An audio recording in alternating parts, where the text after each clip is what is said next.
Real Madrid ফিরেছে মাঠে, অপেক্ষার অবসান। এবার ফিওরেন্টিনার বিপক্ষে মাঠে নামছে রিয়াল মাদ্রিদ।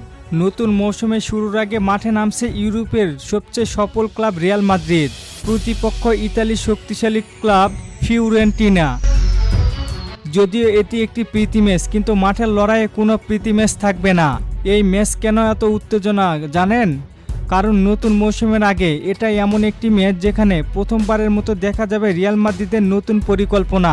কোন তারকা প্রথম একাদশে খেলবেন, নতুন মুখরা কেমন খেলবেন, কারা কোচের আস্থা অর্জন করবেন, সব প্রশ্নের উত্তর মিলবে এই ম্যাচেই। মাদ্রিদের জার্সি গায়ে যারা মাঠে নামবেন তারা শুধু একটি ম্যাচ খেলতে নামবেন না, তারা লড়বেন এই মৌসুমে নিজেদের জায়গা নিশ্চিত করার জন্য। তাই শুরু থেকেই ম্যাচে থাকবে গতি, আক্রমণ আর দারুণ প্রতিদ্বন্দ্বিতা।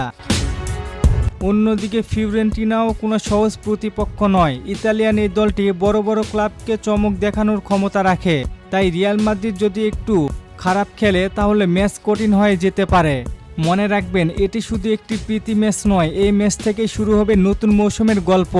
এখান থেকেই বোঝা যাবে রিয়াল মাদ্রিদ কতটা প্রস্তুত বড় শিরোপাগুলোর জন্য।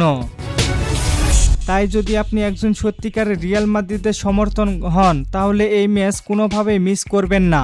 কারণ 90 মিনিটে এই লড়াইয়ে থাকতে পারে দুর্দান্ত গোল, অসাধারণ স্কিল, নতুন তারকার ঝলক এবং এমন কিছু মুহূর্ত যা পুরো মৌসুমের জন্য আশা যোগাবে। নতুন কোচের অধীনে রিয়াল মাদ্রিদ নিজের সর্বোচ্চ দিয়ে উজাড় করবেন চ্যাম্পিয়ন লিগ জেতার জন্য।